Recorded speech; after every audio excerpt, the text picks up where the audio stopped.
Just to let anyone know watching the Zoom meeting right now, we're having some technical difficulties getting me into the Zoom meeting. We'll get started in just a moment.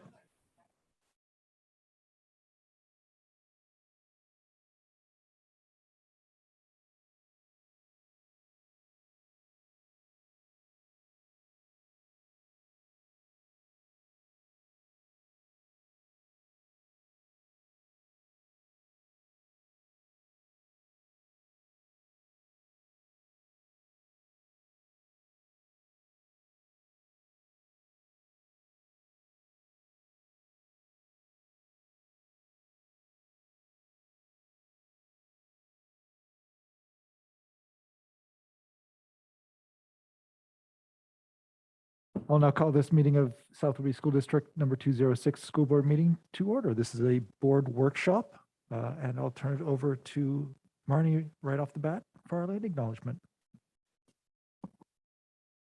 Thank you, Brooke.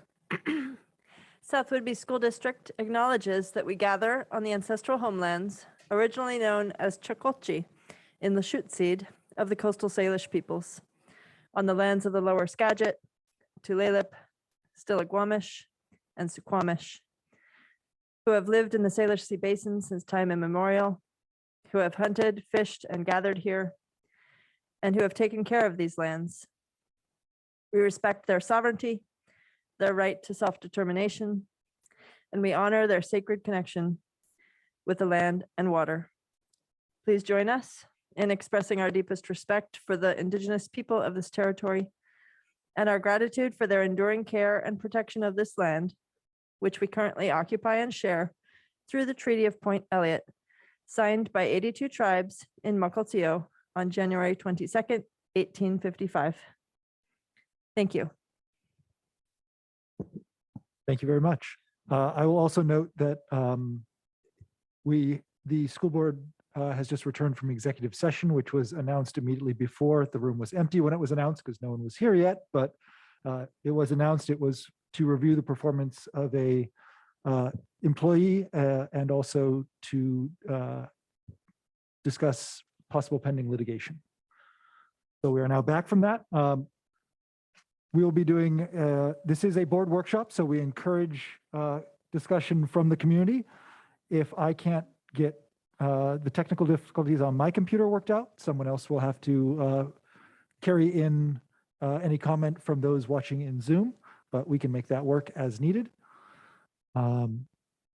If you are on Zoom and you have a comment, please start just by putting in your full name and your location and hitting the enter in the Q&A just to let us know that you have a comment coming, and then go ahead and type it up. And please do put in a full thought as opposed to just I agree, because it's likely that it won't be immediately following the comment that you agree with if that comment was in person. The whole purpose of this board workshop, besides one policy item, is to talk about the student board members and to debrief our first year with 2 student board members, talk about what worked well, what didn't, some thoughts on how to make it better next year and going forward. So I'm going to turn it over to y'all to lead this one.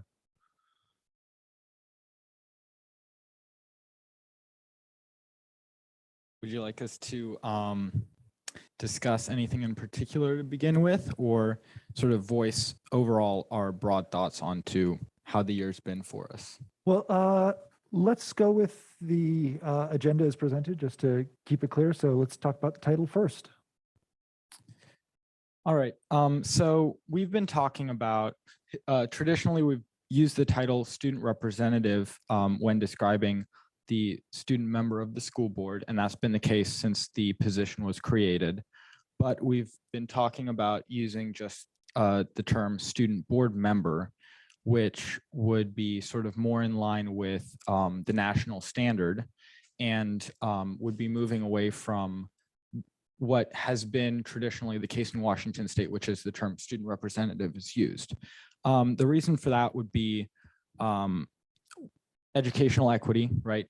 As the student board member isn't just a representative of the students, they're representing themselves, and they are a sort of they're an equal participant.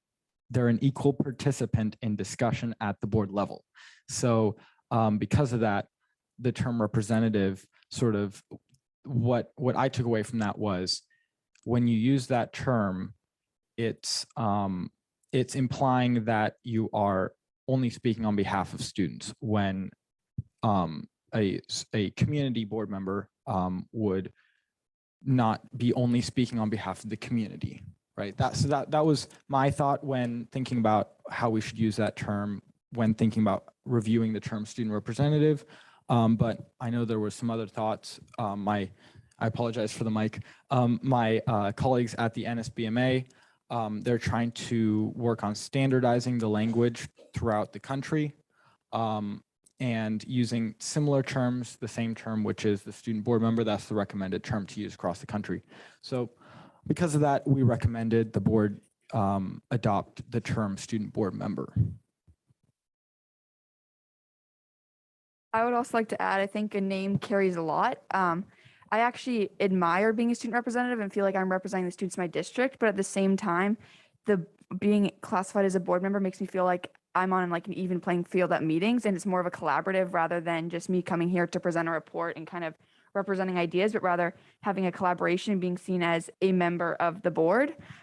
Again, there's also a lot of national influence in this. A lot of board members have been, or student board members have been super involved in changing the name in their state, and they've kind of seen how changing the name has reflected the role of students on the board. So something as little as this, I think, plays a huge role in the functioning of our position.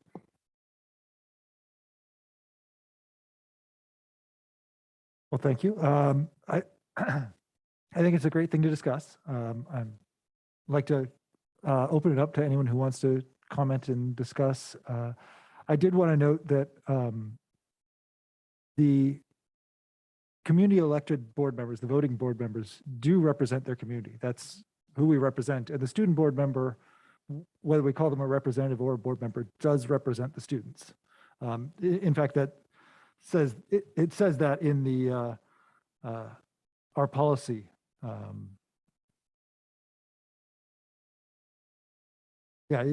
Student board member will contribute to board discussion by providing student insight and perspective, serve as a liaison to the associated student bodies, and report to students about the work. So I'd push back a little bit on that comment, but personally, I don't have a problem with changing it except for legal policy implications, which we've discussed previously. I can touch on that. So I talked to, so we had a meeting with the three heads of the different WASDA departments to discuss issues that relate to student reps in the state of Washington. And sort of titles came up, but more specifically, sort of what are the legal implications of using different titles.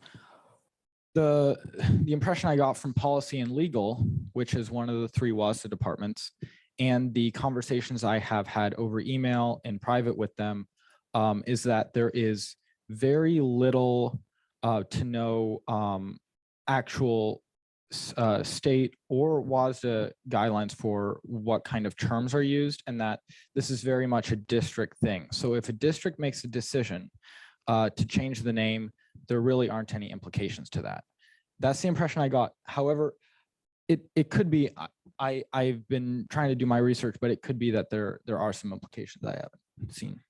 Yeah, that response actually tells me that they haven't looked at any of the implications because they're looking on a state level, because there are clearly some policies that talk about board members.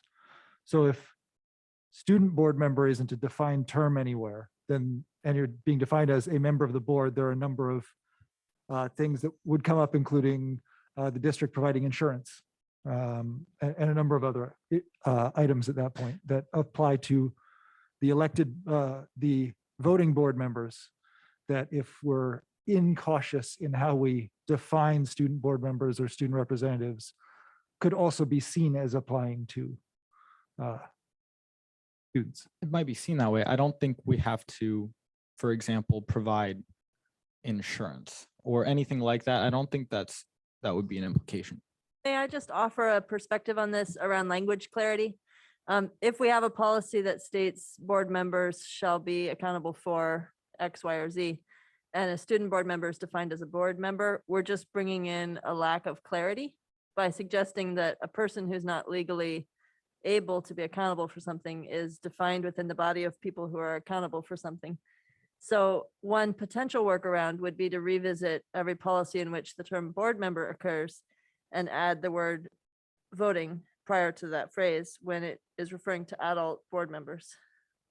I think That's that a lot of policies to review. yes, I agree. I think that seems to me like a very practical and equitable way of sort of handling language is making the distinction between a voting and non-voting or advisory voting board member. From that perspective. So I agree it's a language thing and it's work, but it seems to me like that would be the best step to take when it comes to making that distinction in the policy. Well, and there might be another workaround where we define student board member in the one policy to make it exclusive of the other policies somehow. So it might be possible to make the change in one policy rather than all of them. I don't know. I'm not a policy expert. I have no legal background, so I'm looking at it from a game design perspective rather than. Do any districts in the state of Washington refer to student representatives as student board members? If the board wishes, they can certainly, I can investigate this on the board's behalf if you would like me to. You're obviously not making a decision tonight on this, so I can certainly either talk to legal or call WASDA myself and get their legal on the phone to determine the best course of action for the board. If you wish to make the name change, if you wish to leave it as student board representative, then I wouldn't be contacting legal because we wouldn't have to endure the expense of that. So it's up to the board. Saul and Audrey, question for the two of you. It sounded like earlier you had said that this can go state by state, like policy or law was changed at a state level, and then all of a sudden all the districts in that state started referring to their student board reps as board members. And I'm not trying to pass the buck here, but are we like barking up the wrong tree at the district level, and really we need to approach this at the state level? It's actually interesting for me to do the research, especially because I work with the NSBMA. We have all this sort of broad information, and what we kind of discovered, because we did an audit about this, is in the 1970s, when student board members were first introduced across the country, it was this concept across the entire country, but and there was this big movement to have more youth voice. But what that meant was that it looked slightly different on the West Coast than it did in New England, than it did in the South, and certain regions use certain slightly different terminology, and that's sort of a natural thing. It didn't necessarily have to do with states, and it wasn't state does something and then districts follow. It was just, this is the language that's been used here. So for example, California, in the 1970s, they used the term student representative. Now you don't hear that term almost, you have it in some districts in California, but it's mixed. And the term student board member is used almost exclusively there now because of the work that was done by the CSBMA, the California Student Board Member Association. And then that it's similar in Oregon. The term student representative is used more in Oregon. So we kind of see a lot of gray zone. In the East, they use different terms, but again, you have districts that use certain terms and others that don't. And then in the South, you have the use of other terms. So it's very much district by district. And these things, with the changes, happen district by district. So I'll go back to my question of, are there any districts in the state of Washington that are using the term student board member? So as part of the student representative network, when we meet with other students, we typically use terms informally. Like I believe we actually have there is a formal term, student director, that's used in this district for certain things. And we never use that. We never use that at all. But so I really wouldn't know because we just talk informally with each other as student board members or student reps. So I don't know what the formal language is in every district, but I really don't know. I apologize.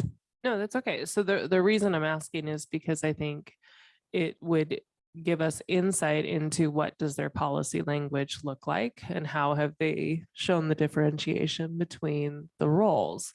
And so it's an opportunity to look at how has somebody else done it under the same laws and parameters that we operate. And so it could potentially save Dr. Moshe a legal fee and some time. And so I would be interested to know if there's any other districts that are doing it, to look from there. But I also think that I have the same concerns that have been voiced about there are legal responsibilities and also legal protections that are associated with that title, that are put in place assuming that the person is of adult age and able to both engage in that process if they need that support. And it's a different level. Like, we're not talking about like health insurance. We're talking about insurance if there is litigation, right? It protects me from losing my home, right? So a student doesn't necessarily receive that same level of insurance level. And so then it opens up the door. Well, then does that extend to that student's family, or where does that go?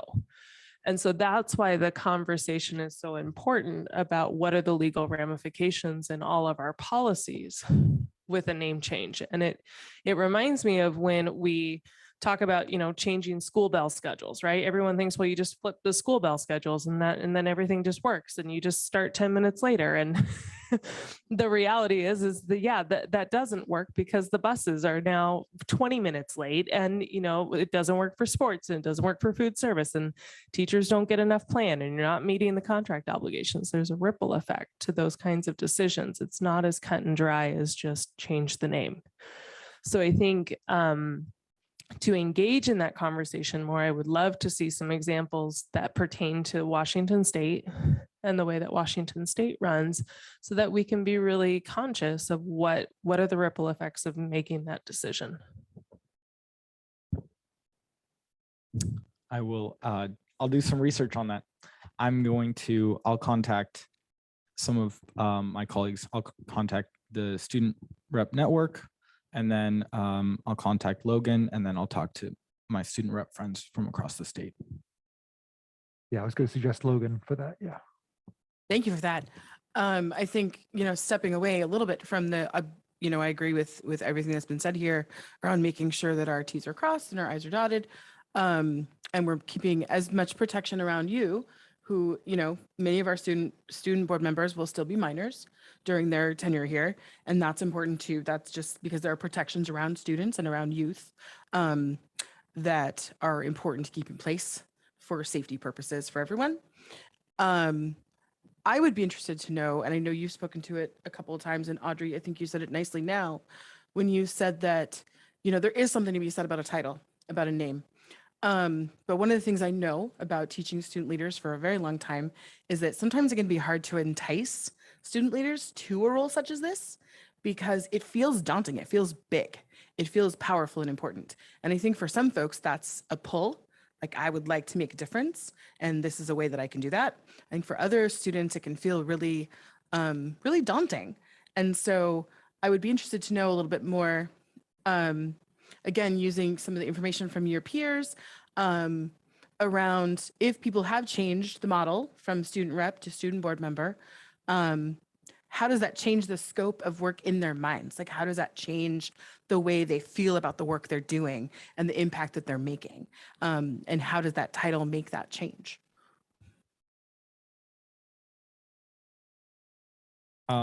So I think California is a good model for that, because in the past couple of years, that change has been made, student representative to student board member. So we have that model to go off of. And oftentimes what we see when you switch the language from student rep to student board member is sort of an elevated attitude from the student body towards the position, not necessarily internally, like how do I as a member of the school board view myself, but how do the peers sort of communicate with the person in that position, and how do they view that position?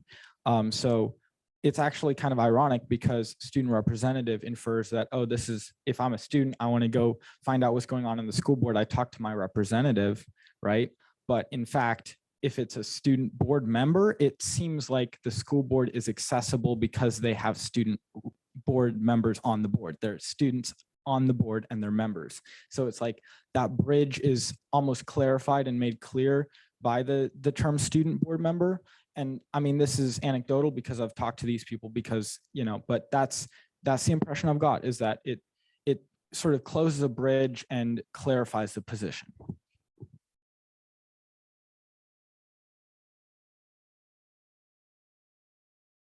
I think it'd be interesting to kind of see in our district how the name change would affect students here specifically, and kind of getting a pulse for that before we follow through with our decision. I mean, I think I can assume how the results would be, but you can never be too sure. So just kind of getting the sense. And then also for students who are running in the upcoming election to see how it would affect them specifically as well. I'm sorry, Sol, please. I was just going to say, without doing a poll, we don't want to do any more polls with our students. I did hear Dr. Moshe offer to do some research on this subject with legal, if there's a desire for her to spend her time doing that. I also heard you, Saul, express that you could do some research into whether there are districts within Washington that have made this change. And I would recommend that the board, in order to make good use of Dr. Moshe's time, start by asking for that example of other districts in Washington state so that we can direct our superintendent's energies more effectively, just because I know that you, Dr. Moshe, have plenty to do. Yep. I have a meeting. We both have a meeting with the network, with the rep network, this coming Monday. So I'll try to get back in the next week. Thank you. And if you're interested in asking a very specific question, it might be, what were the legal and policy ramifications of that change in those districts? Thank you.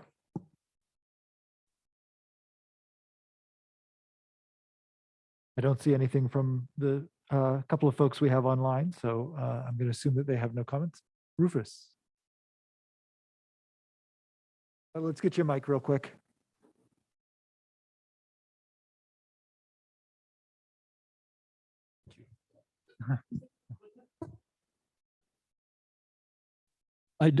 My ignorance is showing. I don't know if these students are appointed or elected. I don't know the difference from being on the associated student body as a representative and here, and I assume there are differences, but I don't know that.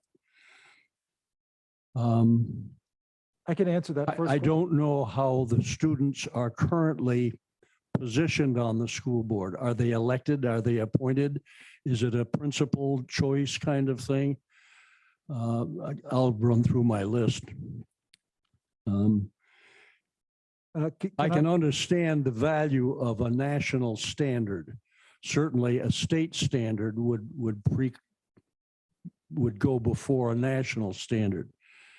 And I don't know if there is a delineation of authority and responsibility. And those terms are very important, and they should be clearly understood by the board, the student representatives or directors, and the student body. Thank you. So I'll answer the first question. The answer to the first question is yes. Currently, one of the positions, Saul's position, was elected by the ASB Executive Board, or the entirety of the elected ASB officers. Yeah, and Audrey's position was appointed by the board. So we had decided early on to, she was appointed from among, well, only one applicant, but we got very lucky there. So that had been the previous method that we used. It was board appointment. And so we were experimenting this year with an election by the ASB of the other member. That's one of the things we're actually going to discuss here tonight as we go through the debrief is how we want to appoint those positions.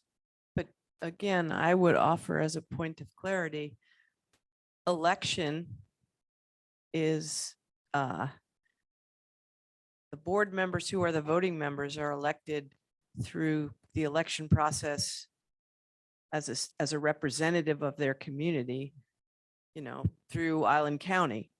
Our students are elected by their peers. So they don't have a legal standing to vote. They give advisory votes. So it is very important to clarify the language. And that's one of those places where let's not confuse election with election. Mhm. Two different kinds of elections. Yeah, our policy, which is 1250, is the policy number for students on governing boards, and there's a procedure that follows that 1250P. It says exactly what the rights and responsibilities are for student representatives. That is the current language being used. And so some of that is in flux because part of the purpose of tonight is to decide how we want the student board members to join or student representatives to join this board. Because our current policy is specific that it is seated as an advisory non-voting member of the board. So whatever else the title, the official title is, whatever that is, the rights and responsibilities are delineated in that policy already. And then there was another question, Oh. which was state versus national, if I understand correctly. So the suggestion to change the term from student representative to student board member was made by the NSBMA, which has no kind of national power at all. They simply set recommendations, just like our group, our state group would set recommendations. And there has not been any kind of policy that has been required or even recommended to, if I understand correctly, two boards since 2011 that has to do with the language of the position. So there hasn't been any kind of required or requested anything from WASDA, meaning we're essentially operating with no state or national direction on this. And I think most of that is because it's an evolving situation. Districts across the country are looking to encourage student voice and find ways to amplify it. And so this is becoming a discussion now where it just wasn't before, to my knowledge.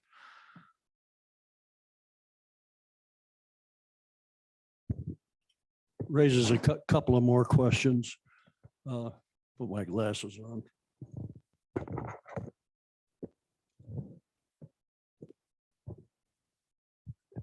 Is the current policy such that the elected board can direct the student representatives to do anything?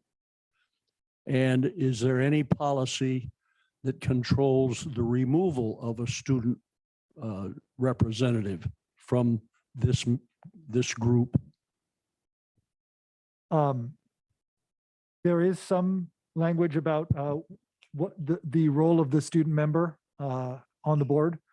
There isn't anything specifically laying out, for instance, that we can ask them to pull their peers. But if we're asking for student input on something, how they do it is theoretically up to them. But yeah, there is in the procedure 1250P, I believe that there are some, yes, the board may remove a student representative during the term if the student becomes ineligible or fails to fulfill responsibilities.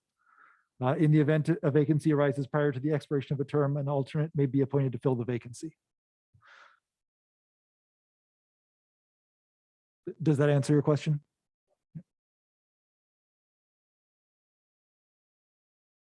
I always understood my requirements as sort of the basic, this is what you're required to do is show up to the meetings and give presentations at the business meetings.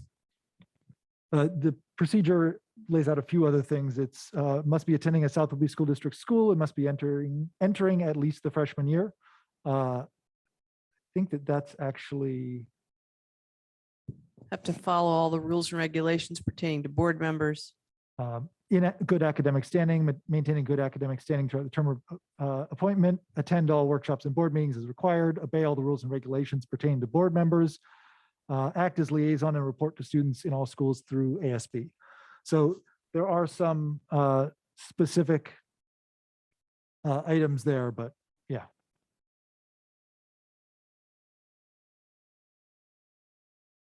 I think that we've drifted more into the general role of the student board member, student representative. I'd like to suggest, based on the conversation we've had here, that we have a little bit more input on what other districts in the state are doing before we make any decisions on that point. I mean, we can't make any decisions at this workshop anyhow, but that, yeah, okay. Okay, let's move on to the next point, which is the representative, two representative review. Let's combine that with the student board member debrief. Just how has this gone and what have we learned from this past year? If that's good with you. Okay, I'll start off with a little background on my position. In November, I was appointed to the board. I remember coming into the interview process a little nervous. I wasn't quite sure what to expect. And I would just say, overall, my experience on the board has been completely different than I expected, but in the best way possible. I think what I kind of thought of my position going in was more of like a direct representation of students in our district, which it is, but there's so much I've done on a state level, directly representing South Bay students as well. And you can kind of like go to the federal level, state level, and district level during my position, which I think has been really beneficial. I got to meet with Inslee on mental health resources for youth, and I directly referenced specific examples from our district. So that was super impactful, as well as meeting with other representatives. So just kind of being able to bring student input from our district and bring it up to other levels, and then having that reflected back into our district with additional resources from the state level. One thing I wish I approved on in my term is having more campus visits. I think it's really impactful to, I think it is hard coming out of the pandemic, and there's limited time with my schedule, but being able to have direct conversations with students and really being able to understand how they feel and kind of being able to emphasize and kind of feel some empathy for them. Instead of just like going through an email of, okay, this is going on. I kind of wish I got more on a personal level, and then kind of brought those concerns back.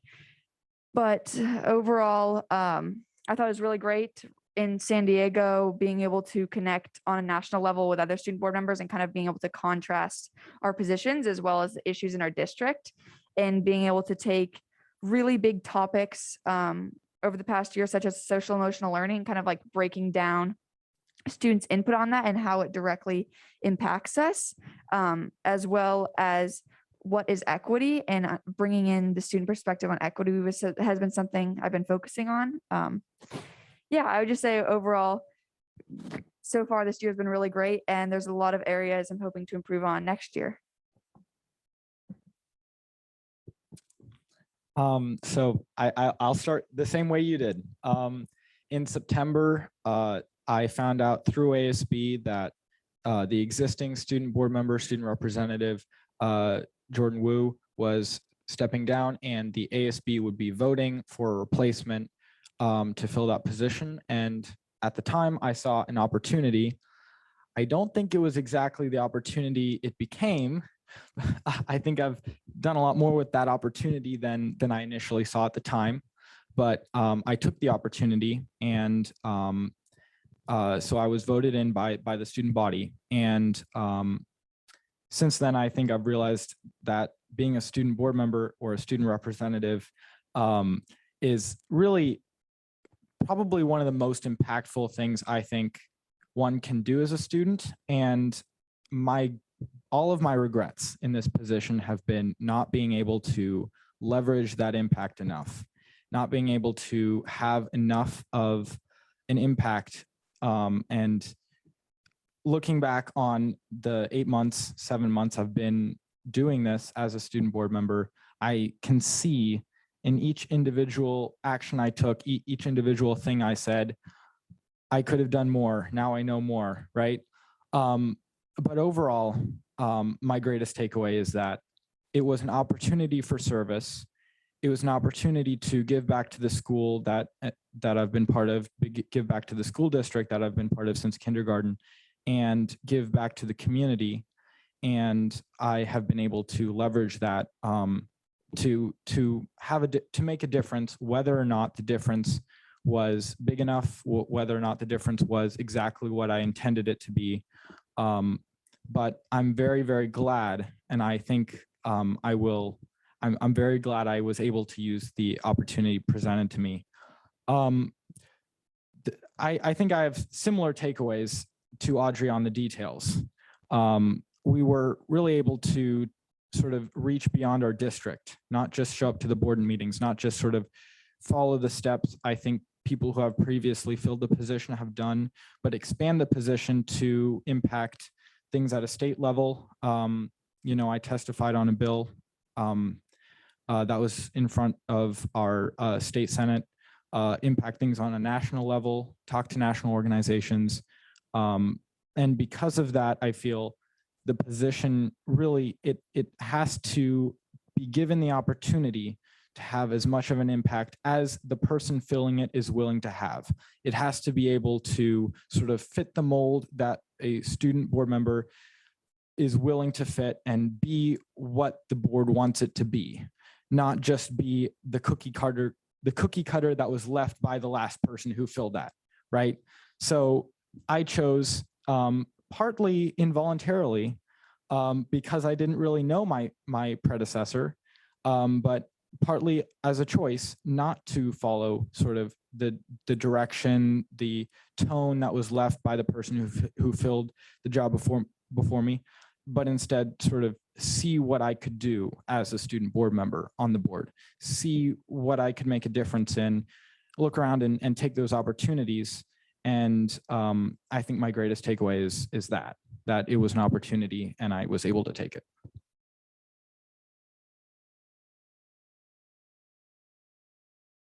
Any comments from board members or anyone else? Yeah, comment and question.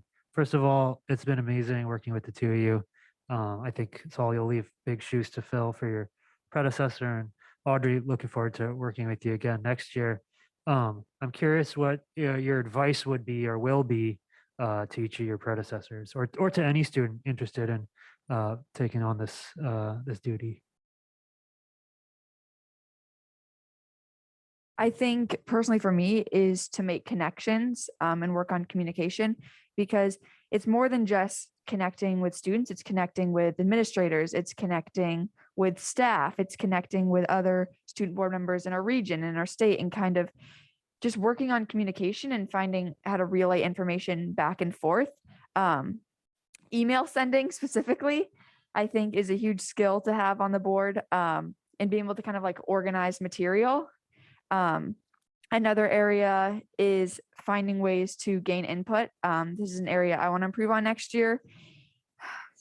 Polls can be a lot for students. And then also but also like attending a roundtable and having to share is also difficult for students. So kind of finding a balance between being able to send in stuff anonymously and also being able to have like an in-depth discussion, and just also connecting with students in younger grade levels is another area I want to improve on personally, and I kind of hope to collaborate with the next student board member on. I think you asked a pretty big question. It ties directly into some of the recommendations that we'll be making, but specifically when it comes to, for example, training, right? There are so many opportunities out there for training. And, when I came here in September, I had really no idea what I was doing. I mean, I had some clue, but if we can, if I can over the next month work with the people or the person who will be filling my spot, and then even over the summer work with that person, and then that person also to be sort of learning from Audrey, then whoever fills this seat will be able to be have the resources and I think be empowered to become a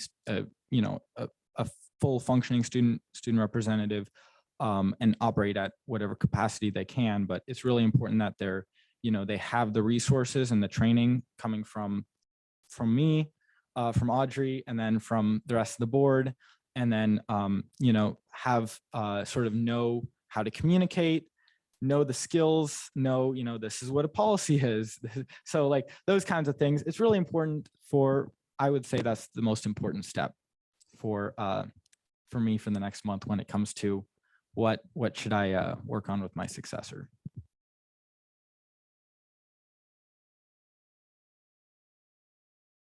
I really appreciated the thoughtfulness around growth that you both mentioned, growth in the role and growth of the role. And I think that that's something that as a full leadership team, a full board, we're going to have to be thinking of as we continue working out exactly what we want student representatives, student board members to do with us, and making sure that it is a with, not a for. Yeah. Any other comments or questions on past year? I would like to thank you both for the time and effort you've put in. I have seen growth in both of you, and it's been fantastic to see. And I think that you have certainly provided benefit to this district, which I very much appreciate.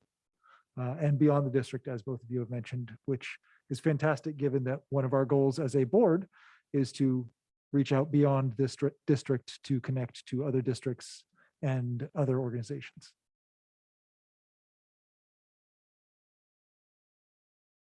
Yeah, I would just echo the gratitude for how you've served in these roles and the sense of the expansiveness with which you've occupied this position. I think it's precedent setting for those who follow, and it's certainly deeply of service. So thank you, Audrey. I'm so grateful that we get to continue working together. And so I'm so inspired by how you changed my perspective of what partnering with student board members can feel like. Thank you. I apologize. I'm going to push back on one thing you said. Thank you very much. It's really important for me that we don't, as student board members, we don't set precedents. We let each person who fills that spot be able to know what happened with, have the skills, have the knowledge, but not necessarily feel like this is what the last person did, so we have to do it. So I hope I don't set precedents, but I hope that I can provide knowledge and insight for how what possibilities are available for student board members in the future. Thanks. I appreciate that distinction. It sort of reminds me of the example that it's dangerous to think of oneself as an expert, but it's great to remember that one has expertise.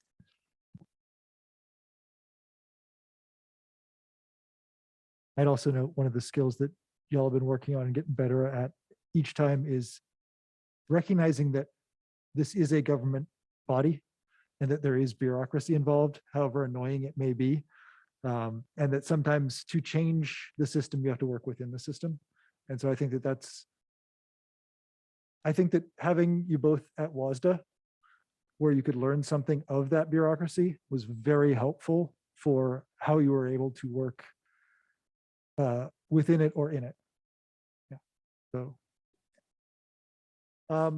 any other comments about this past year? Shall we move on to, I know that they have some recommendations for moving forward. Okay.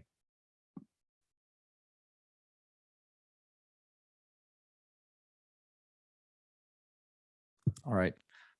So we figured it, since we have been sort of nearing the end of the year, and the board gave us the opportunity to review the position, we would offer some recommendations from the perspective of the student board member on what could be done differently with this position, and also what's going well and what the board needs to sort of put into policy and procedure as it relates to student board members.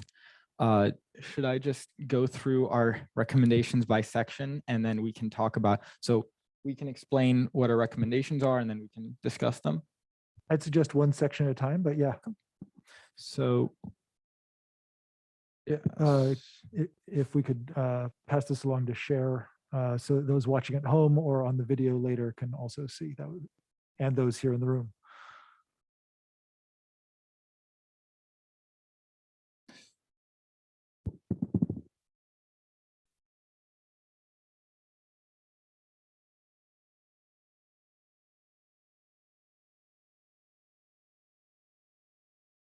While they're pulling that up, just maybe a procedural question. When we hear these, and if we were to choose to adopt or modify any of these, would that be by proposing changes to policy 1250? Either that or requesting that the superintendent make changes to procedure 1250P. It's because it is a difference of what is in policy, what is defined by policy, and what can only be changed by the full board, or what is in procedure and what can be a little more nimble. Thanks.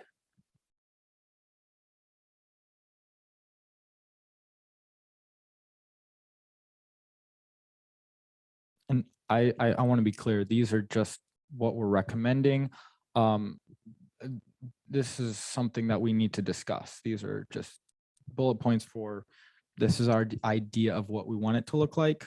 So Yeah, no one has the perfect solution to anything. So these are great opportunities for us to discuss the things you're bringing up. we figured we start with the election process. So as was mentioned earlier, the current system, one student board member or representative is elected and the other is appointed by the board. Based on our current system, they are 2-year terms.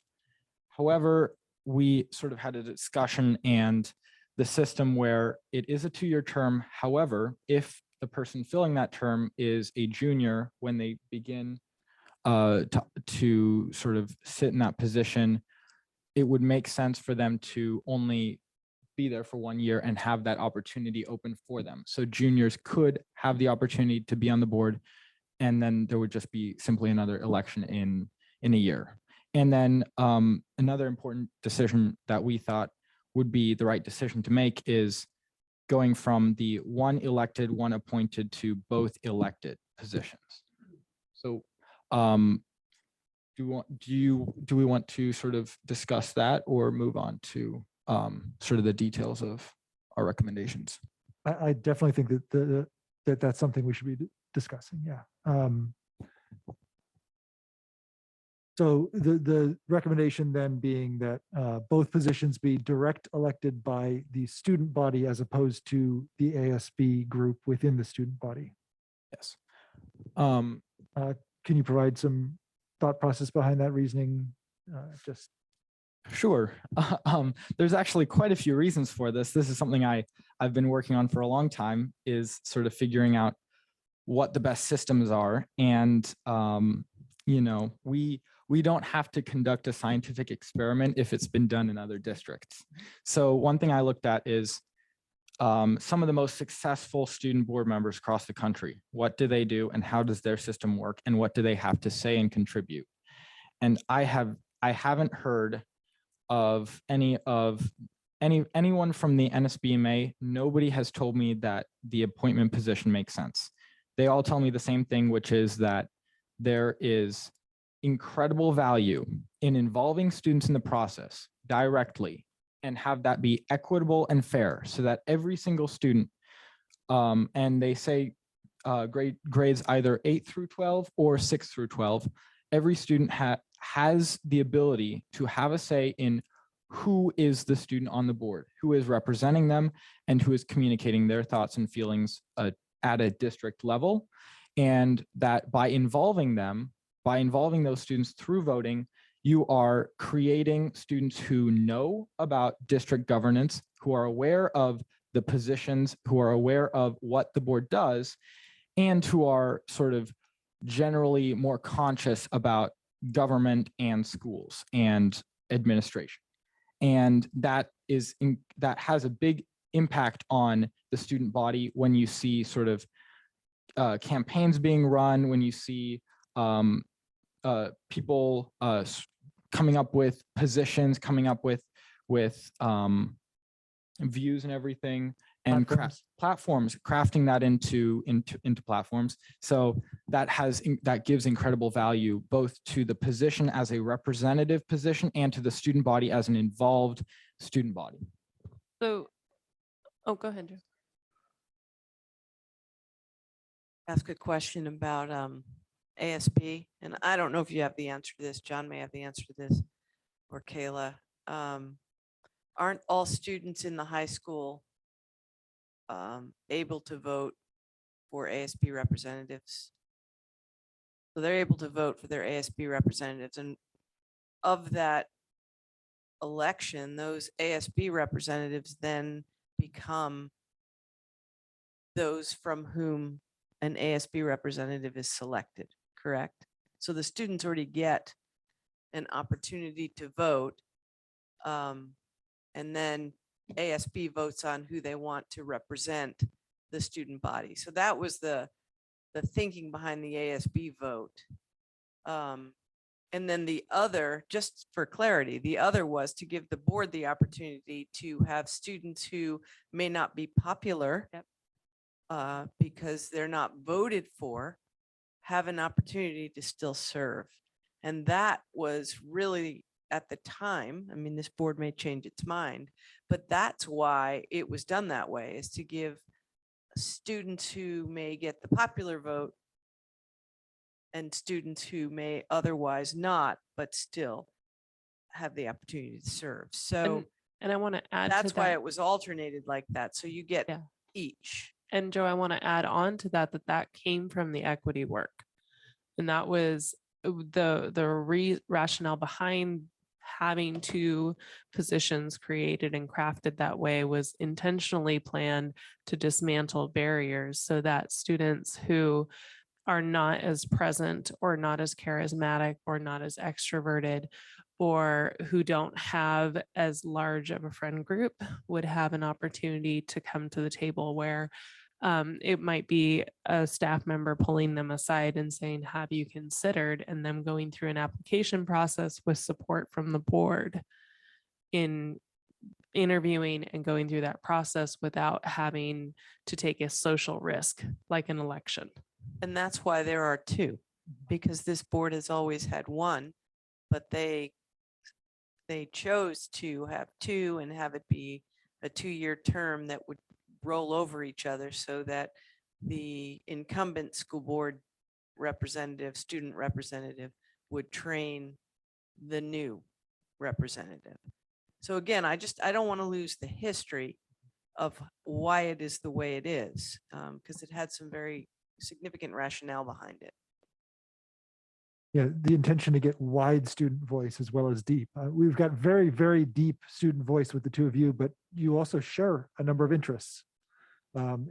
We are getting fantastic reports and fantastic, you have both been very good at reaching out to other groups, but there are a number of other groups within the school that aren't represented on the board right now, except through you. And I would just say, even, personally for me, and I've been very vocal about this over the past, I think, 5 years now. It is really important for me to hear from students that the school system doesn't work for. And it's important for us to have that voice at the table, because, the majority of the students you're describing, Sol, the school system works for them.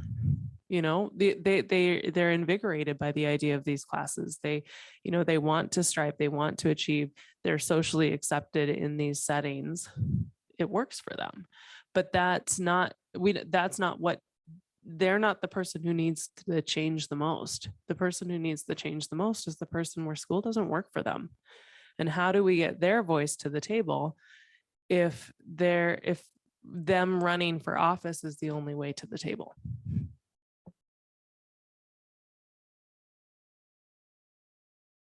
If both positions are, I have to make a video and get my peers to elect me. Right. It's a very difficult threshold, I think. I'm curious about the process of a direct election. Dr. Moshe brought up the like representation of the ASB being directly elected and then them appointing or electing a board member or a student representative, whatever we're going to call them. But are you picturing the student board member being or running, I guess, simultaneously with the ASB and other elected officers in the school, or would it be a separate process? Are there schools that you can point to or districts you can point to that have done this that we could follow a model for? From what I've seen at the San Diego conference and discussing with other student board members, especially on the East Coast, all 6th through 11th graders in their district vote, and they're in districts with 160,000 students. So it's definitely a process that can be used and executed.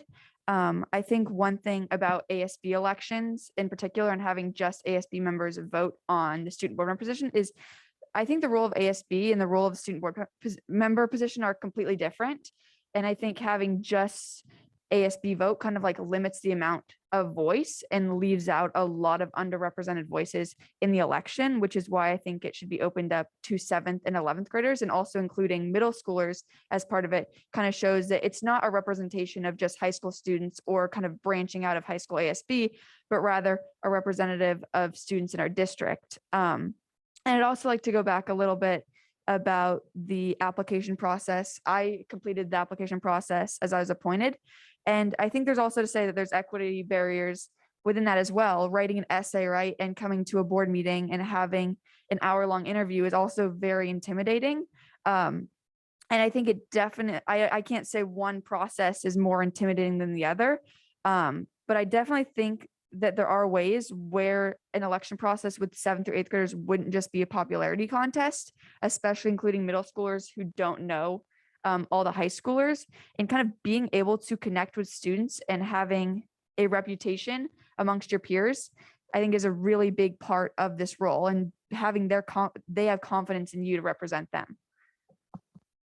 Yeah, and actually we were intending to reduce some of those barriers to the applicant, but we were forced to go remote again. Our intention was to have a workshop with anyone interested where board members would sit down with them individually around tables to help them fill out the application. So, but it is worthwhile looking to see if we need all of that application or if some of it can be taken up by the interview. Or we could just practice what we preach, and we could apply universally designed instruction to the application process. And people can choose how they apply, and they can choose how they present, they can choose how they interview, and that might be a way to look at it. Audrey, I don't disagree with you in terms of shifting it away from an ASB appointment. Like that part, I'm not so, like I can be flexible there. And I appreciate the conversation of looping middle schoolers in and what that would do in a trickle effect down. I would hesitate to lose the advisor or the board's ability to appoint because I know that there have been times where we have been looking for a student that can bring a specific perspective that we know we're missing. And that would be my hesitation on the second board member being elected. I'm looking at the ASB election scoring rubric. So the ASB is 1/6 of the process is popular vote scoring. So the idea that the ASB is elected by their peers is very misleading. The election is 1/6 of the process. The other 5/6 are answering application packets, the campaign effort, a speech, previous leadership experience, and staff recommendations. So all of that is decided by staff or administrators, and then 1/6 of the process is decided by a popular vote by their peers.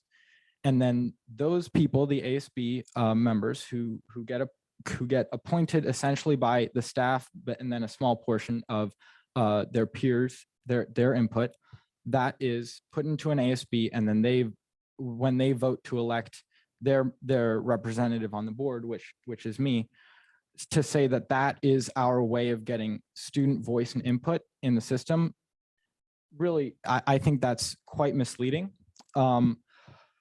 And so we certainly already have a system that includes, you know, a lot of the things that the board is looking for when it comes to adult input into who do we want to have on the board that's not necessarily, you know, a popular individual.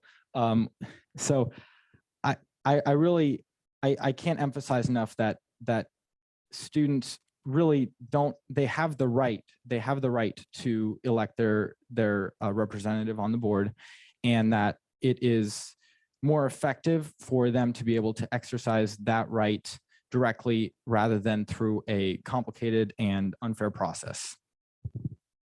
Do we know what voter turnout looks like at middle school and high school? I don't know if you have numbers right off the top of your head.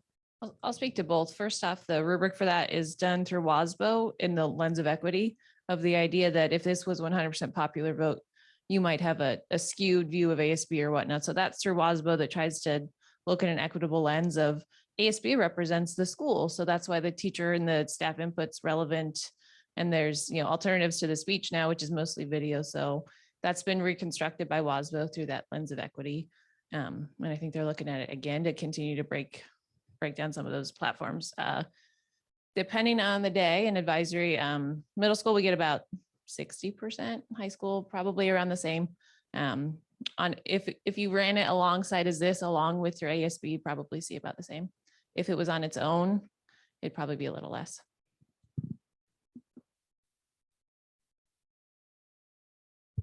From my perspective, I understand that this is designed to make it sort of equitable, and there is an equitable lens to this process. But when we have, what I see as inequitable is when the student body, which is subject to every decision made by the board in some way or another at some point, right? They suffer all of the decision-making process. That all filters down to them. And their way of communicating, voicing their input in that process is really through ASB, right? And now we're starting to say, okay, maybe that should extend to the school board. Maybe they should have a voice on the school board that's fair, that is representative. But when you have students who the entire decision-making process is made to affect them, and yet they can't affect that process, that to me is what is the most inequitable part of this entire system. I'd like to challenge one point there of suffer the decisions of the school board. I'd like to think that we at least do as much good as harm, hopefully a good deal more. Yeah, I shouldn't have used the word suffer. I apologize. Personally, I don't have a problem, and I'm speaking as one of five here. I don't have a problem with one of the positions being directly elected by the students. I do think it's a good idea to get middle school students involved, because that does have that trickle down effect, and it makes one of the representatives more well known to them, to encourage them to connect with them. But to Andrea's point and to Dr. Moshe's point, I also really think that it's important to have multiple modalities of getting on the board. I know that the student election process has changed a great deal since I was in school, but I know that it was typically one or two types of people who got elected in those elections. And we really do want width of voice as well as depth. So I would just want to, as we go through this, also be cognizant of the logistics. Who will run the election? How will that occur? Are you directing that the superintendent run the election? That'll trickle down to the administration in the building running the election, or is it going to be through ASB? Or are you going to just allow the superintendent to make those decisions? I'm, again, all of the decisions also impact all of the people who work for the district, not just the students who attend the district. So just want to be clear on the impact that the school board has on its one employee, the superintendent. So again, I'm happy to do any and all of this, whether you choose it to be an election or an appointment or however you want to do it. I just want to make sure that we're also thinking about all of the other people who are impacted by decisions that the school board makes.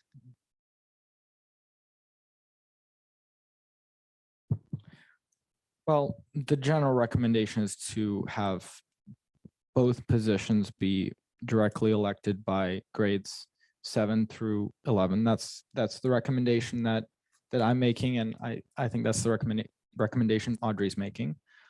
It would be my Audrey, is that the recommendation you're making? That is the recommendation I am Thank you making. for speaking. and she was appointed by the board, so but So does that make it less than, because it's an appointment versus an election? I don't. Okay. I think the suggestion I would make is that we put the election, the requirement that there is an election, we put that into policy and sort of structure the procedure around not necessarily ASB for running the election, because there is a middle school ASB and there's a high school ASB, and they're two separate entities, but have it sort of be more broad. And we're going to move on to this discussion of the student advisory committee, but there are other options. We could sort of keep it up to the superintendent to decide how that process goes, but that's something that I think once we make a decision about what we want the election or appointment process to be, we put that in policy, and then the rest will fall under procedure. And I would generally just trust the superintendent to make that process. From my perspective, I think there needs to be a little bit of urgency on how Sol's position is elected and the election process for that.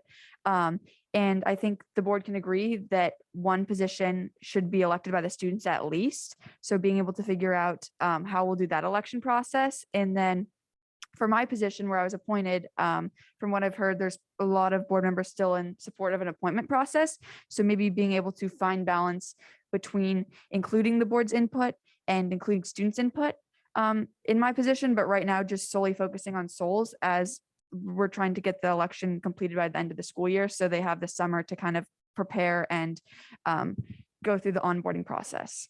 So Audrey, I can hear that. And I can also let you know that pulling together an election, teaching middle schoolers how to vote, how to run a campaign, teaching the high schoolers, generating interest, that will not happen this year.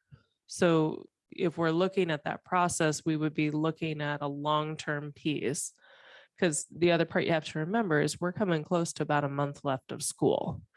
And you've got Memorial Day, you have finals, you have all of the graduation planning. All of these wonderful people have evaluations that they have to complete. This is the busiest time of the year for the people who would be pulling this off. And so it would not be okay for us as a board to put that expectation on them in the next 30 days. I think I probably should have clarified before we started talking about the election process.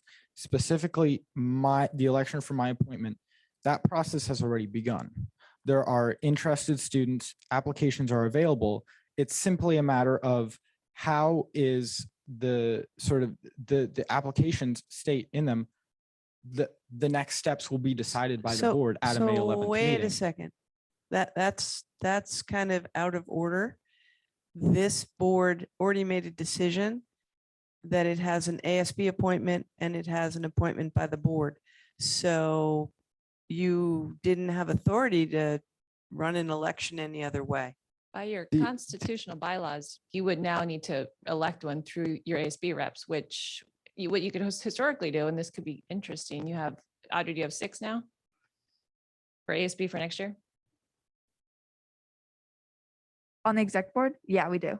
So you could, within that, you could have a person serve dual roles as like secretary and then your rep through that population. Or I think you could have a rotating board member. So everybody in exec could have the opportunity to sit in the board. You'd have to look in your constitution. It's Well, written into it. And the nothing says that the person appointed by ASB has to be from ASB.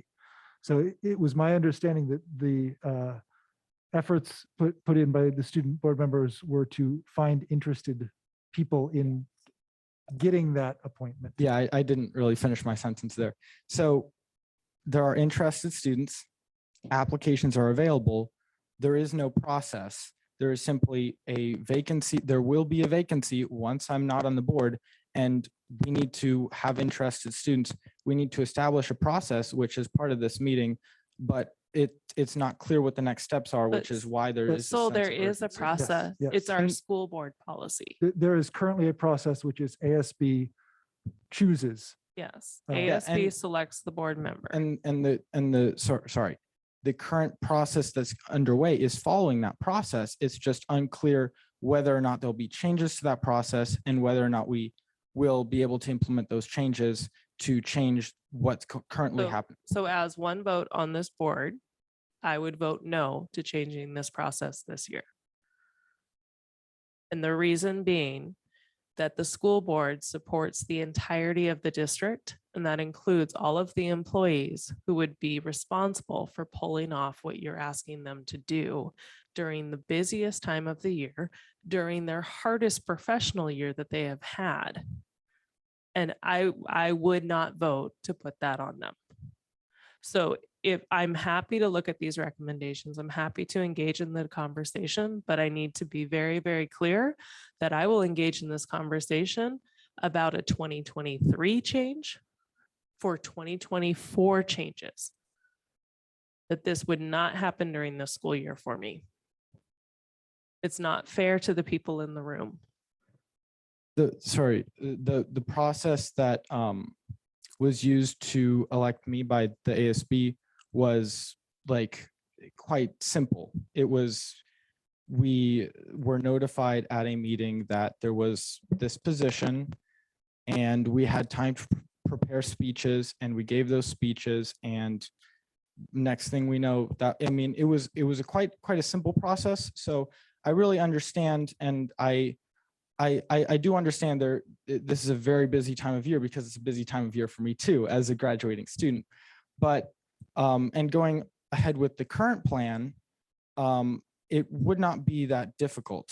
It also wouldn't be that difficult, and sort of the outline that we have here, which I don't think we've been given the chance to completely explain, but the outline that we gave is quite simple in how it could be followed through without really putting much pressure at all on any kind of staff. It could, I mean, I could, for example, if we decide to have a general election for grades 7 through 11, and we wanted to do that to fill my vacancy, applications, the applications are already there for a general position. The applications really don't have to be changed. When those applications are turned in, we notify those students that they are eligible. We can talk to them about filming a video, an election video, and then we can help them film those videos. I know how to do that. That doesn't take that much time. They can be contacted individually. I've done this before, and that video can be shown to grades 7 through 11, and they vote via Google form. All of that can be done virtually, and all of that can be done relatively simply and without really burden on the staff. So whatever process we decide, I think, unless it's really sort of detailed and complicated, I don't think that the time or the pressure is really the concern, but I do think we should put effort into making the process, you know, the right one that we want to do, and make it fair, and, you know, make it make sense. So the application packet that you say is available, who drafted the application packet that is available? It's the current application for the position. It's So it's not the one you modified, it's the old one. no, I was about to say it's the current application for the position, but it's modified to make it simpler. So So that that it's simply, modified application packet did not come to the board. It was not approved by the board. it's to garner attention and garner interest So for the it- position. Excuse because me, Saul, it changes the definition of what a student board member does. The student board member will be expected to, and then the actions are listed there. That's not from the policy or the procedure that the board currently has. That's something that you drafted, and I appreciate that you drafted it and you submitted it for the board's consideration. But to have put out an application packet to students with a timeline, because what you're telling me is you put out a timeline, you told them that they need to make videos and that they need to submit the application by a certain date, and that this is going to be a full school election. It says that in your application packet. It's right here in what you Does sent not. me. The student must be attending a South Woodby school district in the 8th to 11th grade at the time of application. Commitment to attend workshops. Interested students obtain the packet. They have to put in their application. They're going to be doing video, right? Activities window. So again, we've put the cart before the horse. I just think we've jumped the gun a little bit. My understanding coming into tonight was we had a situation where we were selecting a school board member for next year. This was a debrief on what our school board student members are doing and a proposal for changes. It was never my understanding that those proposed changes were going to be in the next 2 or 3 weeks. sorry, I'd like to address that directly. I don't think I sent you an application packet that described any election process. I did draft a application packet. Okay. So yeah, that was a draft that I made. I did not print that out, and I mean I can go to let me actually read So what the I packet can was share that what I have printed out. that you sent. I'll share my screen. Christy, if you could pull I yours down. I specifically made sure I did not send out any packets, make available any packets with any kind of election process described in them. And that's a conversation I had with Brooke. And that was sort of, that was a decision that I made, that we weren't going to jump the gun on that. And we weren't going to begin any kind of process before the board decided on something. And, you know, I mean, that was a conversation I had. We had the conversation. This right? is what you sent.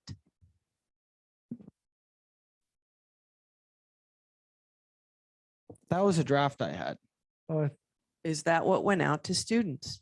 No, that's a draft I had. So That what one wasn't the one that was what on my screen. application packet went to the students is what I'm asking. Don't look here. That's not the application that was sent to students. Can you share the application that was? We did have a conversation, and it did involve me cautioning and warning you not to include any information about any election or anything like that, because as we discussed, we have a procedure in place. Any changes would need to come as a result of any discussions, but it is a incredibly short turnaround to make any changes to these procedures.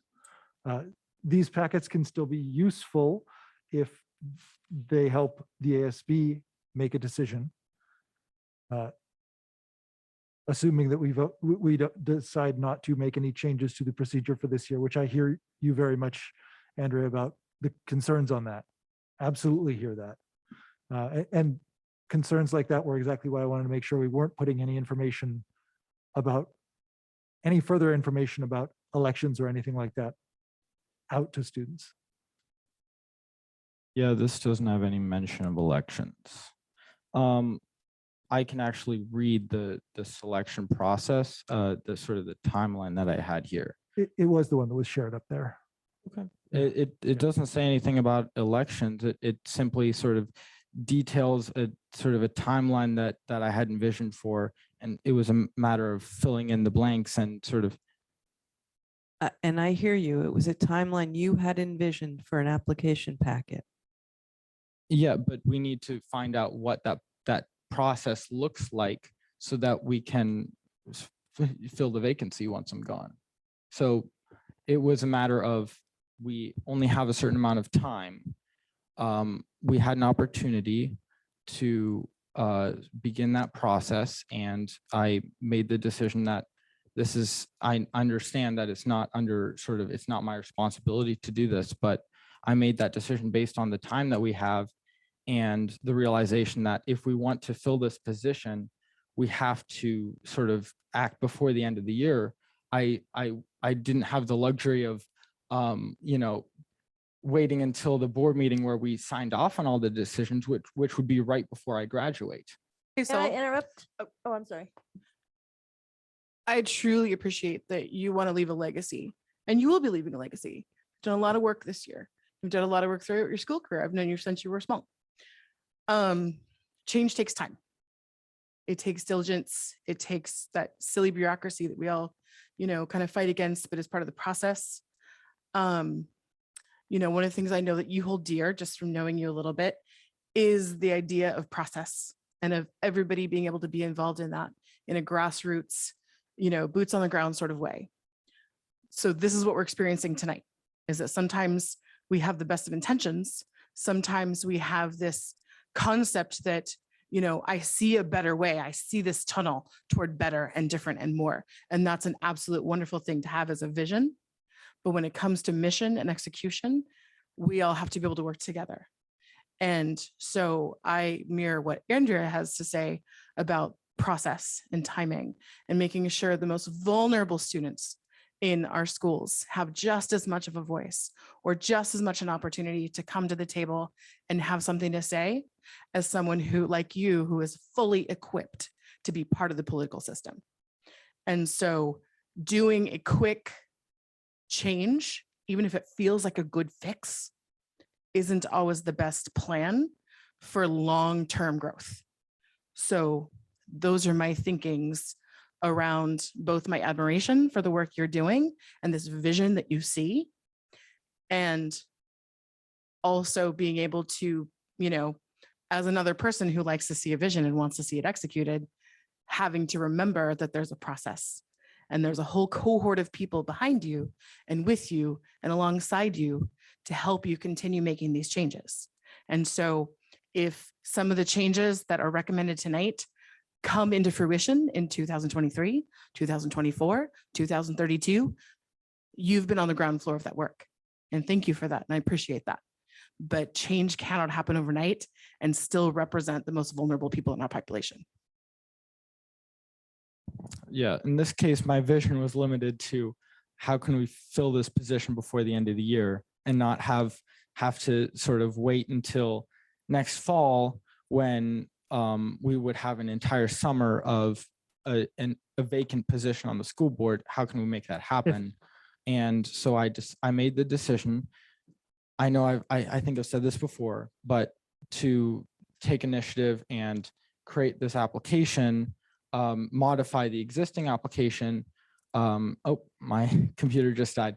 Modify the existing application so that we could garner interest. And this is simply just a document to for interested candidates, and then fill in the blanks and notify them of what the process would look like based on the information, based on the decisions the school board made. So I do have a vision, but in this specific case, my vision was limited to trying to fill my vacancy. If there's a lack of clarity, either on your part or on behalf of the ASB as a whole, on how to fill your position this year, then let's solve for that. Let's make sure that you and the ASB as a whole understand the existing process. And ideally, we would have had this conversation probably about 2 months ago, so that we could have had, sorry, I'm getting a little bit dry. So we could have had a process with less pressure, with less time constraints, but we don't have that luxury now. My sense, based on what's been shared, is that it's not so much that we don't have a process, but that you think there could be a better process.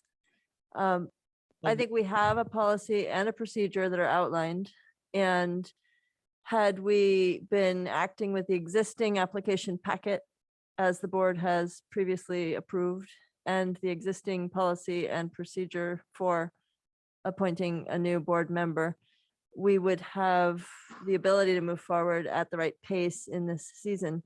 It sounds like you're asking for a change in the approach, a good change in my estimation, at least for one of the positions, that requires a thoughtful period for deliberation, decision, and adoption. And so I like the idea that we visit this general student body election process question with an eye to spring 2023 for implementation. But in Yeah. the meantime, what feels to me like the problem at hand is there are candidates interested in joining this school board who have been told they need to wait to understand what the process is. We have a defined process. We don't need to wait to understand what the process is. It exists, it's in writing.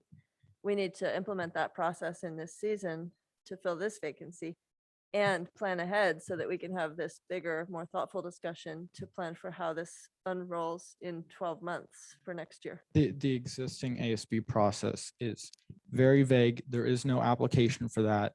There's no system built for that, except for that the ASB appoints somebody. And what my intent is provide the opportunity so that if we did want to make changes to that process, or if we wanted to sort of set more direction on that, we could, and there would be an application, so we would already have interested people.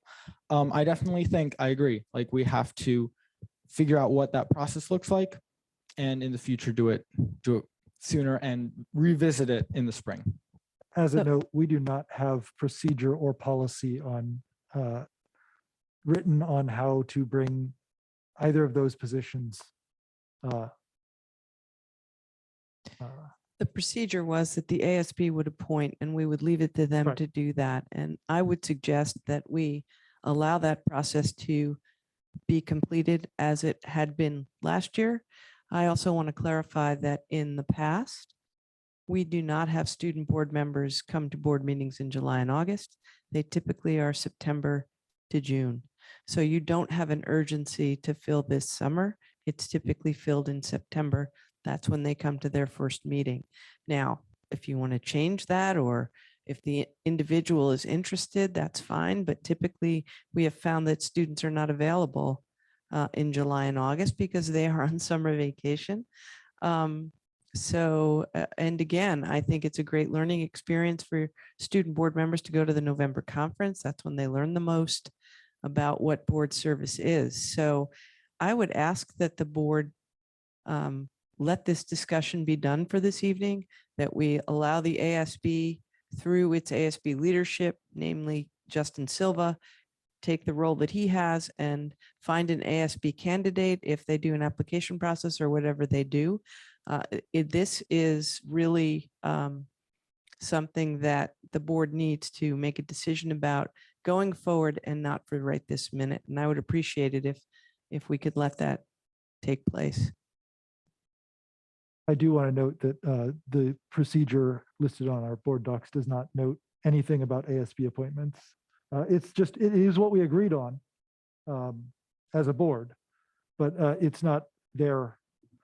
Brooke, did it go into the procedure? Because I remember us working on the language. That's of what it. I'm looking at right now, actually. Well, the ASB appointment through the WASBO, the way it's gone through as the district has gotten smaller is traditionally, and maybe you did, you ran for a position. Mhm. But as we've gotten smaller, and to alleviate the idea of if 6 kids run, but 2 run for president, one's out. So kids run for ASB, and then internally they appoint based off strengths, skills, overall score. So there's a lot of dialogue and experience in how a position is selected by all the members, by the scoring, but also the discussion of what are your strengths and what are you hoping to grow into.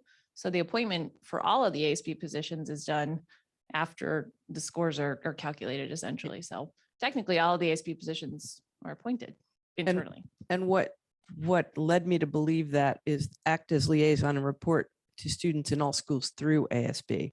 So that was what the board, my understanding of what the board was asking is one from ASB and one that applied directly. And last year, that's what we did, so that we assumed that that was the procedure. So again, I would just hope we can go forward with that and then change the plan for the future. Can I just say one quick thing? So last year, and just a clarification, is that our ASB executive officers, not the class officers, executive officers. And this year we have 6 coming in for next year. And that would be the group, if you continue with the same procedure and policy, that would appoint. And it kind of, what I liked about it is it kind of likens it to our current school board, is you each have different roles too. You have a WIA rep, you have a president and vice president. So maybe one of those positions within those 6, we can earmark that position for the school board member. Well, I didn't have the understanding that it was necessarily a member of the ASB executive board who is put forward as the student board. I've had quite a few conversations with Justin about how can we best fill the ASB appointed position, and just trying to fill in the gray area around like what, because there is a lot of gray area. ASB appoints somebody. Is it from ASB? Is ASB interpreted as the entire associated student body of the entire school? So, and I think the thought we came to is that we need more direction. It needs to be better defined. So if we go ahead with the existing process, I don't think that it's clear. Yeah, it's up to ASB. Is that something that ASB needs to revisit? Because the issue is ASB doesn't have time to meet. We don't have any time to meet for the rest of the year. So that's maybe something we need to structure in. I hear that, but I also feel like we're getting away from our agenda items in looking through continuing to that. So I would also echo Dr. Moshe's recommendation that we conclude the discussion for tonight, and we can agendize it in the future, but continue to move on. I hear what you're both saying. I am actually concerned about having clarity for anyone who is interested. But I think that we can refer them to what we did last year. I would say that if people are having issues of clarity around the process, that they should reach out to Mr. Silva in ASB, because it is an ASB matter and not a board matter. I have a concern around a lack of clarity directing the ASB to conduct this appointment process. Because in looking again at our procedure 1250P, the first sentence reads, student representatives will be selected by the board of directors in the spring of the year to serve on the board for the following 2 years, which does put us under some time constraint to make an appointment as a board of directors by the 21st of June, which is the beginning of summer, the end of spring, if we want to be in compliance with this procedure. So maybe a recommendation to the superintendent to authorize the staff and administration to explicitly instruct the ASB to be our agents in making that appointment would be helpful. I would suggest maybe a slight change to that. The ASB, as is currently the case, really doesn't have the opportunity to do that. We don't have any time to meet this year. So maybe specifically the ASB activity rep being sort of the agent of that appointment, and then figuring out if there's a way to indirectly involve ASB in that process. Maybe it's ASB votes on an election via email so that they don't have to meet in person. My concern is that if we're really operating with time constraints, filling that position strictly relying on ASB with ASB's time constraints is putting a lot of pressure on them. Can you just entrust the superintendent to take care of this, please? I would like to entrust the superintendent to take care of this. Thank you. Thank you. Thoughts from other board members? I just think we need more direction on this. But I think I'm definitely outvoted on that one. Yeah, trust the superintendent to interpret 1250 and 1250P to ensure that there's some continuity from last year and that we exit spring with a replacement for Saul's seat. Agreed. Thank you, Dr. Moshe. Okay, I think, yeah, I think you have your direction on that. And now I think we can absolutely talk about how we do this going forward. Like not how we do this week, but a process that we want to take going forward to encourage student voice, encourage student interaction with the process, to encourage more people to be engaged in what the board is doing, because as you say, what the board does affects the students directly, well, indirectly usually, but so we were looking at we looked at the election process recommendations. And I think that there's some value there. And I think that the looking at the board right here, I think that there are folks who, looks to me, and I hesitate to speak for everyone here since they can speak for themselves, but I think there's some impetus behind getting a broader election than ASB when we have some time to do so. So I think that we would absolutely take that, at least some portion of those recommendations to enact them. I would like to say I definitely agree with looking into a different election process for next year when we kind of have more time to connect with people who are running the election. But I think within the ASB election, there's some areas that could be improved upon, such as extending the position to everyone instead of just people in ASB, because a lot of times there are time constraints with people in ASB. So it kind of limits the amount of time they can put into board. So kind of, and it also make it more equitable to extend beyond just ASB. But then again, I don't want to talk too much about this, but just within the ASB election that fits into procedure, there could be a few things improved. I'd recommend as an ASB, you review your constitution and your bylaws about appointments, because I do think you have some powers in how you appoint someone, whether they're internal or outside of it. So you guys should explore your constitution to see what your bylaws support. I'm wondering if we could move on to the Student Advisory Committee. I'd like to look at a couple more of these recommendations here, Okay. some of the future ones, further ones. And I think that we can move them along because I understand what you're saying also. So you've got some training recommendations. I would actually disagree. I think if we move to the Student Advisory Committee, we can come back to the other stuff. But the Student Advisory Committee, because it so directly ties into, I mean, we would have to find a sort of a process for who would be on that committee. I think that specifically ties into what we've been talking about and, you know, overlap with ASB. So training is very specific to the student board. We can talk about Student Advisory Committee. Certainly. And the board has these recommendations also. So as we are continuing to evolve this role, these roles, we can take these to heart. So Student Advisory Committee recommendations. Okay, so something I got out of the National School Board Conference is I attended multiple sessions where I heard about a superintendent's council that consisted of students from different schools. I'm kind of representing a panel at board meetings, and this brings in a lot of different voices from different campuses, which is super important.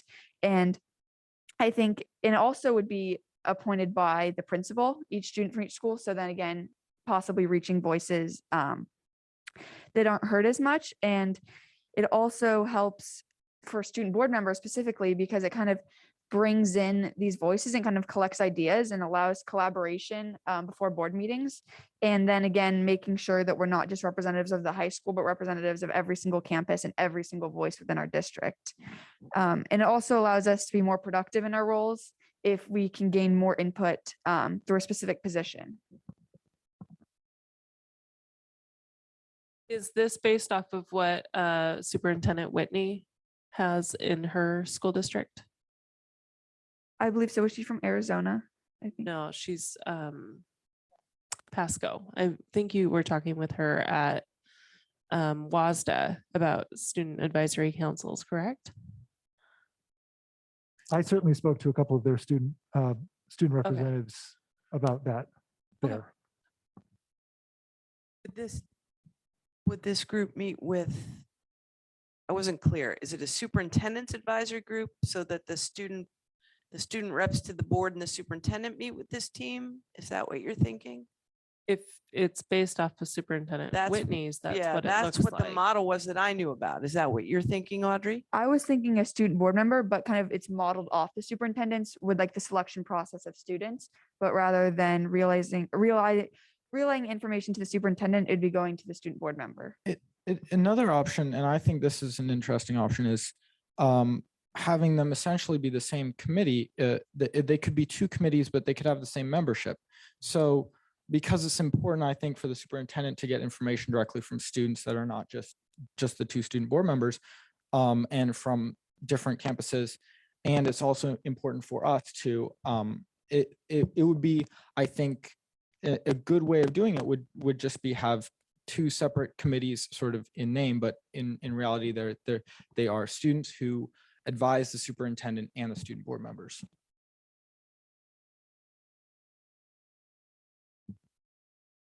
And would that be, I mean, I see that being one meeting, one team, one meeting. Yeah, I think that would be an effective way of doing it. Yeah, I think that a committee like this is a fantastic idea. And it speaks to your concerns about getting to each of the schools and getting voice from each of the schools. And it also gets it not just to you to share with the board, but also directly to the superintendent. I think that it can serve both of those roles very, very neatly. I think it would too, because it certainly would help us go right back to building level if there were concerns that were raised that really aren't board concerns, but student voice concerns. I mean, I can see it as empowering students to speak up to the superintendent, principal, getting more communication. We want more student voice, not just at the board level. So it brings it, and it kind of is empowering, right? Because you're a student board member. You have a principal and the superintendent in the room. It models after some other groups that we speak with that really allows students to change the power dynamic, right? And with having the student board member there, it reinforces that. I would be interested in looking at a model like this. The questions I would have is I would wonder if we could have Superintendent Whitney come speak to us about the rollout, because Dr. Moshe, you are our only employee, and I want to be mindful of your workload. And it's one thing to say, hey, let's do all these things. And it's another thing for Dr. Moshe to find the time and continue to run the district well, and to continue to meet the current obligations that she has. So I would be interested in looking at it. I would be interested in looking at how does it fit onto the plate? What have the meetings alleviated off the plate? Because I also think sometimes just because you add something doesn't mean it just adds to. Sometimes it will help alleviate things that were taking a lot of your time. I would be interested in that. But I would want to reach out to our districts that do this well. And Pasco is a district that does this well, and see what insight they have. A +1 to everything my colleagues have already said, and also wanted to tie this into what you all had spoken about earlier, which was equity and inclusion. And I think this is a way that we can get student voice from students who may not have the desire or the ability to be on ASB or a student board rep. So I'm interested in this proposal. We go into sort of the details of what some options are for who would be on that committee. You can absolutely make your recommendations. I think to Andrea's point that it would be very good to get an experienced voice from someone who has put this together effectively also. But if you have specific recommendations, certainly. Yeah. Many districts have student advisory committees for their student board members with campus representatives. I think a good way of doing it is to have the principals appoint representatives from the campuses who would be, I think as we talked about before with election versus appointment, not necessarily the students who might normally be interested in student government, but students who certainly have a lot to bring to the table. And this would be a format where they might not be the people showing up at the school board meetings. They might not be the people who they have those sorry, I'm tired of been working all day. They have those conduits to communicate, but they could be appointed. So I think that would be a good way, maybe two per campus, but the details are it's to be discussed. Yeah, it certainly seems reasonable to me, but again, yeah, I'd love to hear from someone who's implemented it effectively. Because wow, talking to those students from Pasco at WASDA was just amazing, because they really got buy-in from their student bodies, and serve it and get feedback from them very well. Well, I'd love to hear from the adults in that space with the model, but some of the students as well. I'd love to hear their voices and what they've gotten from it and what they've seen as it's been launched and as part of their process now as students. I think that's super cool to see that model in its full effect. Well, and maybe it can be a Zoom presentation by them or something like that, just to make it easy, and then we could get some student voice. Yeah. Oh, that's very efficient. Anything else on, it sounds like everybody's in favor of let's do this student advisory committee. Anything else on that? I would say we are interested in exploring it. Yes, I appreciate the difference and agree. I can speak with some of the students I know who, student board members who have student advisory committees who really get a lot of information from them. Typically what I hear is it's an incredible resource and it saves the student board members a lot of time and it makes their job easier, but it also sort of broadens the scope of what student voice looks like at the board level. So I'll continue that. Excellent. And I believe that gets us through. Any last comments on the student board members discussion before we move on to policy review? Do we want to review some of the other sections we have? Training, board meetings, work outside of meetings.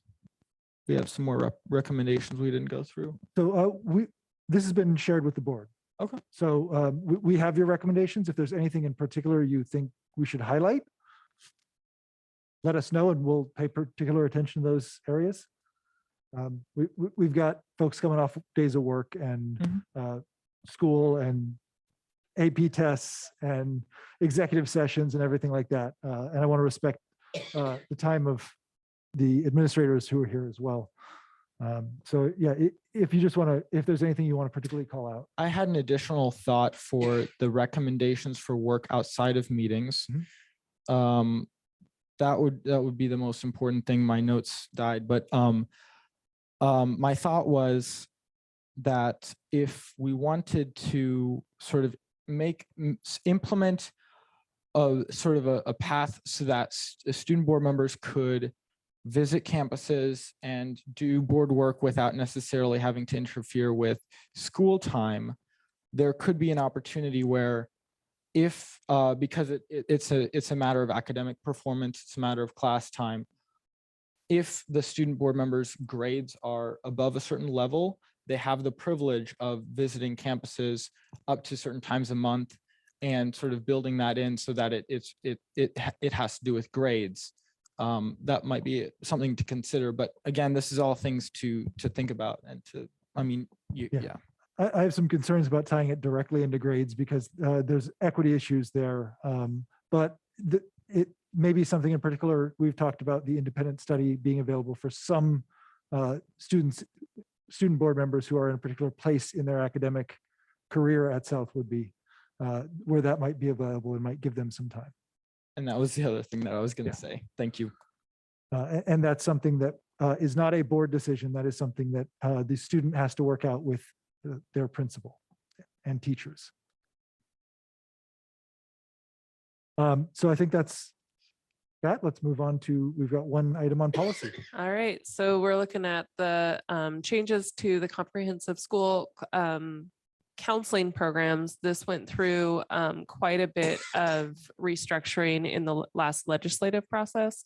And so school counselors have really been shifted. It looks like we're just cutting a whole bunch of language until you scroll down to the bottom, in which case we're adding some pretty substantial language that I hope our counselors are happy to see. Namely, in that second paragraph, it says that they will spend no less than 80% of their contracted time on direct and indirect supports to students, and no more than 20% of their contracted time creating schedules, which I don't quite know how we're going to pull that off, but that's the language. The contracted time, in my mind, is the time they spend through September to June. Yeah. And most counselors have additional days. So if they can do 80% of their contracted time, I think we can do it. We are in the midst of trying to figure this out, because I'm sure you're going to go through the law changes and whatnot, but. Go for it. Okay, so Go for it. the legislature actually changed this, and OSPI has directed that every district respond with a counseling plan. So also on here, Christy, if you can bring it up, there is a template for us to begin work with. I have the counselors meeting with me, counselors, school psychs, all people who do all kinds of support. Next Wednesday, we'll meet and we'll go over the template. We have a transitional year next year where we have to indicate what we have, what we're short on, with the idea of full implementation in 23-24. So the policy is the first step that allows us to start the process. And again, I will be upfront with you and tell you that I started this process in September, and then the school year happened.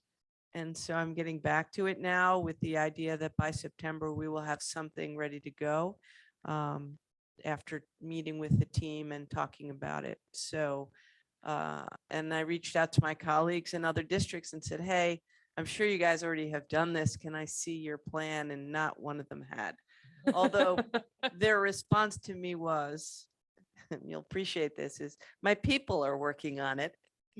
And I'll let you know. And I am my people. So I am working on it, and we will have a plan back to the board, a draft of a plan back to the board fairly soon. My immediate thought was, hey, this looks like a lot of work to fit into that 20% of your time. Yeah, The counselor's exactly. time. Well, and so just, you know, in Joe, in bringing you on board with kind of the board. So sometimes WASDA will give us policies that we can shift and change, and sometimes they give us ones that they don't. And this is one that we kind of just have to move with because it is grounded in the legislative changes. So that would be my recommendation, is that we just let it write itself out, let Joe build her plan, and then when it comes to a point in time where we can look at it, we can look at it. And Joe, if you need a people, I have a counseling intern who needs some hours. So I can give you a people. Question for Director Downs. Other than the counseling plan, are there other directives to Dr. Moshe that this change will mandate? And then the second part of the question to Dr. Moshe is, of those, how many of them are brand new that other than the counseling plan that you would need to start from scratch on? The majority of the legislative really was just increasing staffing, increasing funding. So the majority of the changes are really positive. Joe, do you remember if 504 went through with it? The language around that, or I believe that got left off. That was left off, but I will turn to Dan. I don't know if he has it off the top of his head or if it's next time, but the funding, that's funny. So let him explain it in No, I don't have it off the top of my head, but yeah, basically what happened was they increased the funding by 10 cents and increased the expectations by 120%. So that's what happens with the legislature and the way they incorporate these things. So yeah, we get a little more money, but the expectations are quite different in how we use time. And we are already well above the prototypical model, so we're not going to see an increase in services. So what we have to figure out is how to comply with this with our current staffing level. My biggest concern is we do use our counselors for other than direct student counseling. And so figuring out how to manage that workload is going to be the challenge.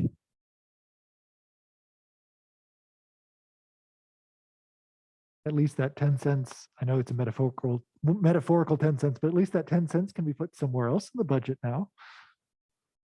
Yay.